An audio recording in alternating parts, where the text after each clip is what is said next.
Hi everybody! Welcome back to another video. Today we're going to be talking about how to clean your hand pump. Let's get started. The first thing we're going to do is we're going to clean the inside. So you're going to want to unscrew the base of the neck of the pump. There we go.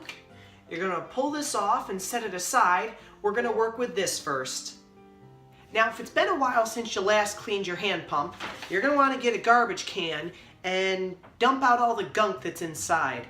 You can sometimes get a lot of, oh, see, there you go. You get a lot of balloon powder that's caked in there over the years. There you go. Oh, and there's something else in there. Sometimes you can also get some, there we go. You can get some balloon scraps that kind of just fall through the cracks as well. So make sure you get those out of there too. Next, you're going to want to disconnect all the wiring to the servo motor that's located at the bottom of your pump. Then you're going to want to make sure you remove the main power cable from the pump. Now I know what you're saying. You're saying, Jeff, there's no power cable in the pump.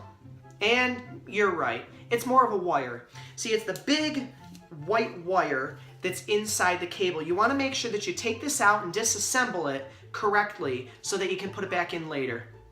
Then you're going to want to take out the main coaxial gear. You want to carefully loosen it so that way it can come off nice without scratching the inside of the pump, just like that. And that should loosen the main gear thread. You should be able to just shake it out and pull it out like so. Again, make sure all the wiring is removed from the inside of the unit. If there's any left over, it's going to be a lot harder to clean. Now that we removed the main unit, the motor should be free from the pump.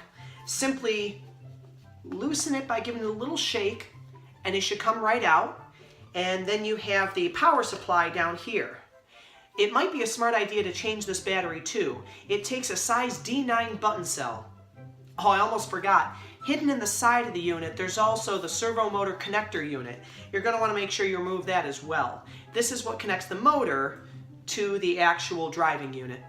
And remember, make sure you get all that wire. Finally, the last thing you want to look for is any little tiny particles that may be left over that might have gotten sucked in from the bottom. So what you're going to do is give it a good blow and dump out whatever comes out. There we go. I hope you enjoyed this little video that I put out, and tomorrow's video is going to be the real video. So tomorrow's video, I will actually show you how to properly clean and maintain your hand pump. I'll see you guys tomorrow. Bye-bye.